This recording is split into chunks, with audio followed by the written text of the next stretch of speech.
All right, welcome everybody. My name is Michael. Nice to see everybody. Welcome everybody who is also watching online in the chat. I always ask this, but I'm not sure if is there anybody here for their first time? Okay, right on.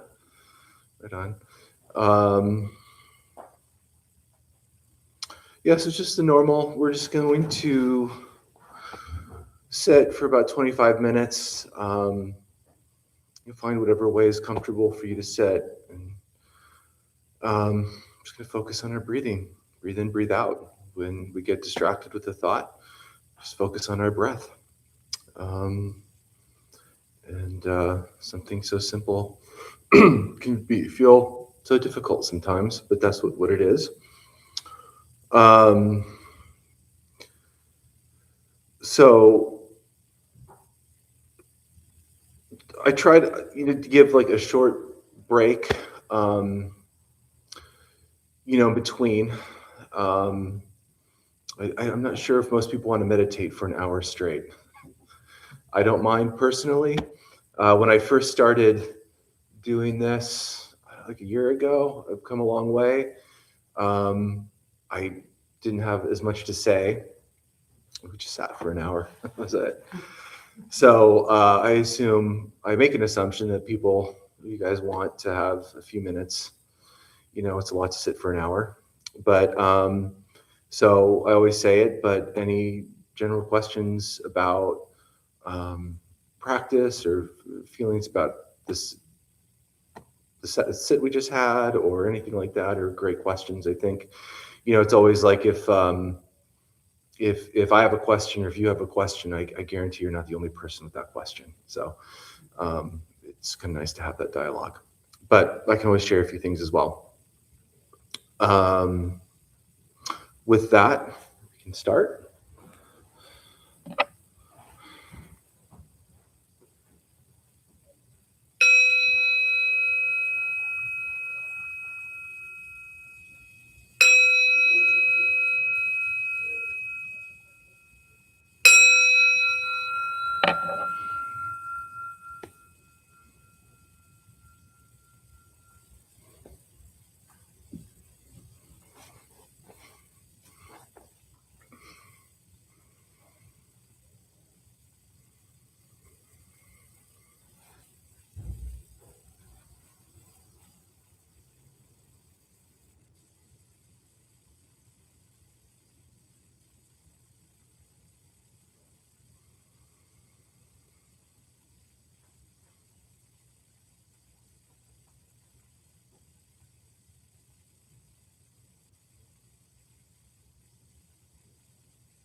Anybody have any questions? Could be basic questions about the Four Noble Truths or sitting and practice anything.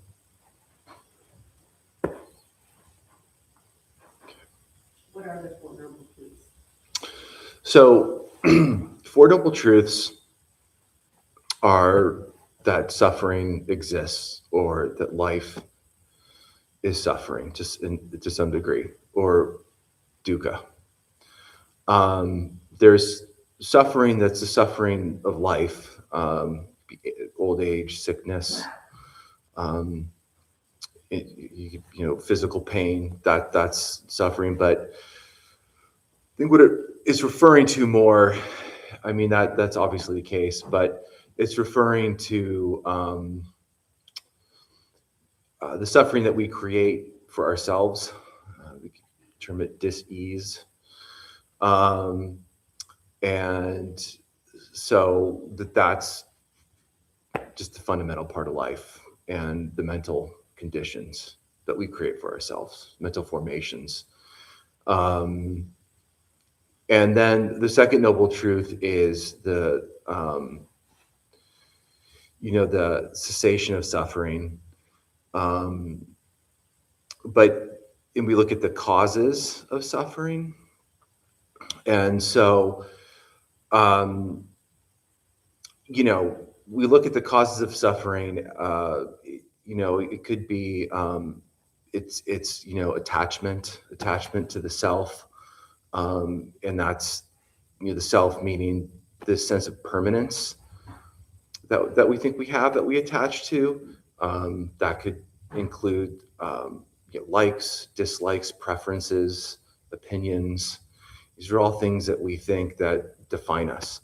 And I think, coming to Buddhism, and it's such a revolutionary, I think it's a revolutionary way of thinking or practicing life, because for so long, in my entire life, I've just assumed I am a certain type of person. I experience things a certain way.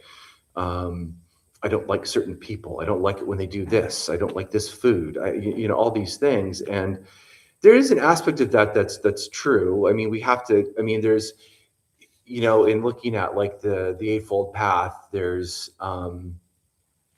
there's always like you can have like ultimate reality or ultimate truth, meaning it's and then you have mundane reality, mundane view.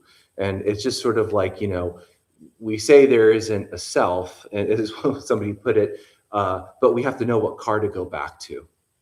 So, we have to know what house to go into. So there is this like mundane sense of that. But, I think on a deeper level, if we look at the sort of the ultimate aspect of that, when they use that word, it's about understanding that's not who and what we are. We're not, so attached to that, and, this idea of clinging and aversion,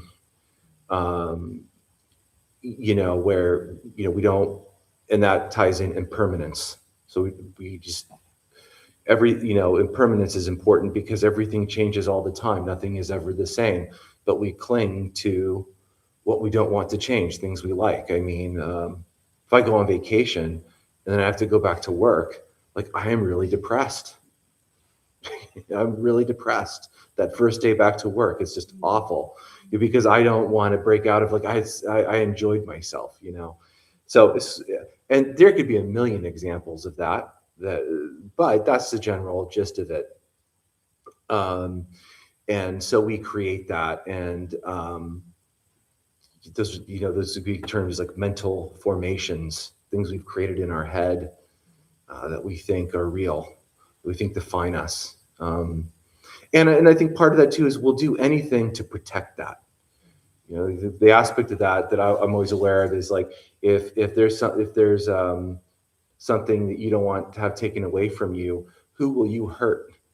What will you do? How will you harm someone, or something within that thought process to maintain that?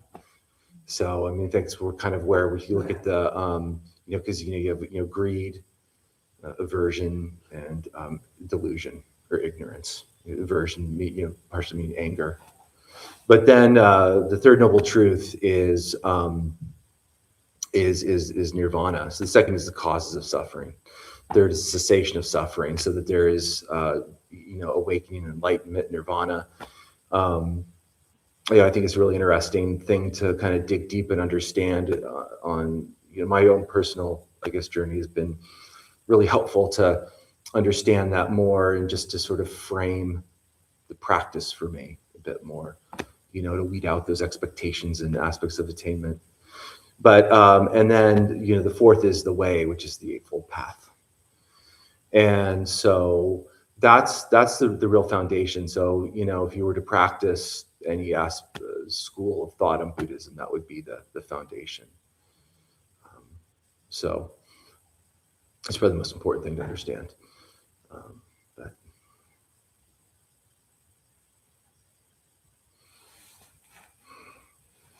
I'll just, if anybody wants to add anything, please just say something, raise your hand, whatever. But I was thinking, I'll just share briefly, I was thinking about a couple things. I was thinking about how hard it is to, kind of being stuck in mental formations and habits that we can be stuck in, that we've lived our entire life a certain way, and then come to Buddhism, and we talk about sitting, and there's all these aspects that are very important, but then it's about practicing it every day wherever you are. But that can be hard to do, because there's an awareness that we have to have. And in the same way that in Zen, it's about uncovering. So a lot of Zen isn't so much about talking about doctrine or things of that nature, but it's about uncovering. So I really like Zen mind, beginner's mind. And when I read that, I didn't really have any sense of how to sit and do, and I started reading that, and it was really eye-opening to me, because I started to understand how I express my own Buddha nature, and uncovering that. And on the flip side, I think there's an aspect of being open, open to how the practice is if we perceive it and are aware of it, can inundate us, and it's always presenting us with opportunities to practice. And in the same way, I think that I know I do it, but we can shut out the world around us and distract ourselves, and not think about our life, our daily life, what goes on. I know I say this a lot, but it's always, it's like when I sit and I finally sit in the present moment, it can cause anxiety for me, because I'm used to being so distracted all the time. But I think it's about being aware of the opportunities that we have in our day to practice this. And I don't think that's any different than sitting, and that's the teaching of zazen.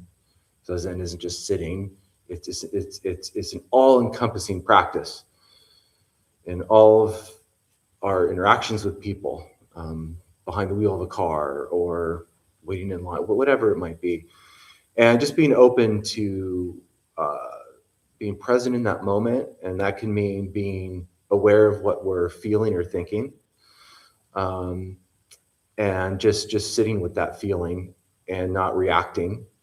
Or if we do react, being aware of that. What did that feel like? And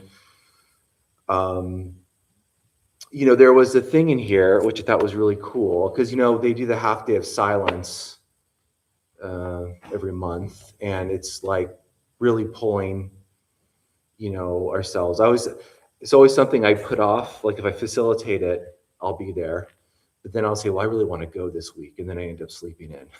Because it's like one of those things where I love in theory, like that's the problem. It's like, how do we get to, in theory, I want to do this, and that's great. We have to have, like, I think I kind of discussed this last week too a little bit, but we have to have that desire for that, or else we have no clue like where we're going. It's like going somewhere without a map. And eventually we know how to get there. We don't need the map. And so, but once I'm there, I'm like, this is amazing. Like, I really am so glad I'm here to do that. But how do we, it's like I always think in terms of how do I get myself to be aware of that more and to not just tune it out to where it's just like something I think about or read about, but that I'm doing. I think the half day of silence is an aspect of that, where for 4 hours you're present in that moment. And so it takes practice, it takes diligence, and it takes that awareness to sort of take those opportunities those moments that we have through our day. Those are the teachers, those are the things that teach us about ourselves. And it doesn't mean we'll do it 100%, but it's a start. You got to start somewhere. Somebody once said you start from where you are, not from where you would perceive somebody else to be. But one of the things I was looking here was, he talks about having a day of mindfulness. And so it's like maybe at first like scheduling, if you wake up at a certain time, you schedule a time you sit every day and meditate. Because if I leave it to my own devices, I just won't do it. I'll put it off. Like I put off a lot of things, in my day. But I thought this was really cool. He said, every day, every hour, one should practice mindfulness. That's easy to say, but to carry out in practice is not. That's why I suggest that each person should try hard to reserve one day out of the week to devote entirely to their practice of mindfulness. In principle, of course, every day should be your day and every hour your hour. But the fact is that very few of us have reached such a point. We have the impression that our family, place of work, and society rob us of our time. So I urge that everyone set aside one day each week. If it is a Saturday, then Saturday must be entirely your day, a day during which you are completely the master. Then Saturday will be the lever that will lift you to the habit of practicing mindfulness. Every worker in a piece of service community, no matter how urgent its work, has the right to such a day, for without it, we will lose ourselves quickly in life full of worry and action, and our responses will become increasingly useless. Whatever the day chosen, it can be considered as the day of mindfulness. And it kind of goes into setting up like, in the same way we do the half day of silence, where, maybe you do a certain period of cleaning or walking or reading, you meditate, go just have a cup of tea and just sit in the present moment. And I thought, what a cool way to think about it, because it's about maybe being creative, but how to incorporate this, in our daily lives. Because I find it easy, and it happens, and where you lose the way, but that's natural. That's going to happen no matter what. It's just about.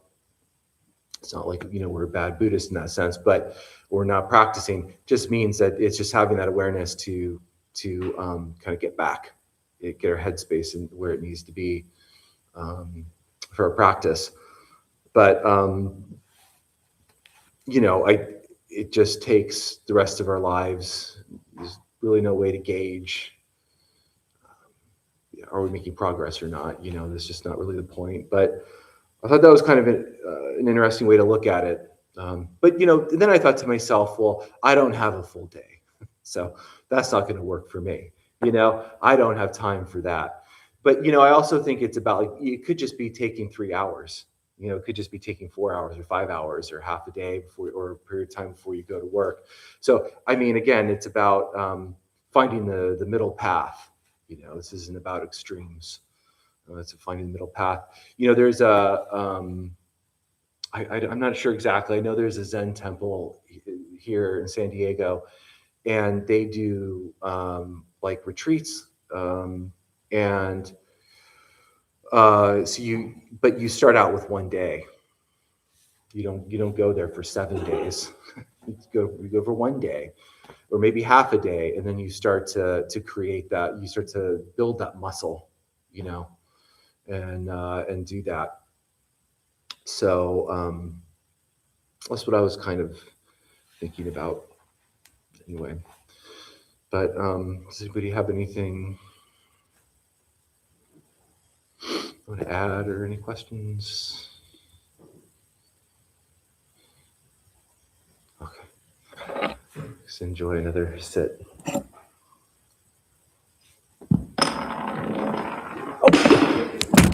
There we go. Sorry, guys. All right.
All right.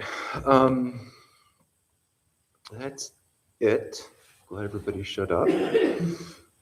Vicky has something, our host has something to read real quick. Hello everyone, tonight my name is Vicky and I come to you with our Ramadan couple of weeks ago to introduce Buddhist practice to those who show up. Those who lead are not nuns, monks, gurus, masters, or teachers, and are not looking for students. They are simply practitioners sharing their interpretation of the practice. Every night we have different classes led by different people from various Buddhist traditions. We have a recovery sangha that meets several times a week for anyone with addiction, and our food redistribution program is every Thursday at 4:30. We have classes and programs every day, and everything we offer here is always free. The full schedule is on our website and also posted in the entryway above the shoe rack. We have a lending library. If you see a book you like, feel free to borrow it, and then bring it back whenever you are ready. Let's see. Thank you for being here. Thank you, Michael. We wish you well and hope to see you again. Everybody.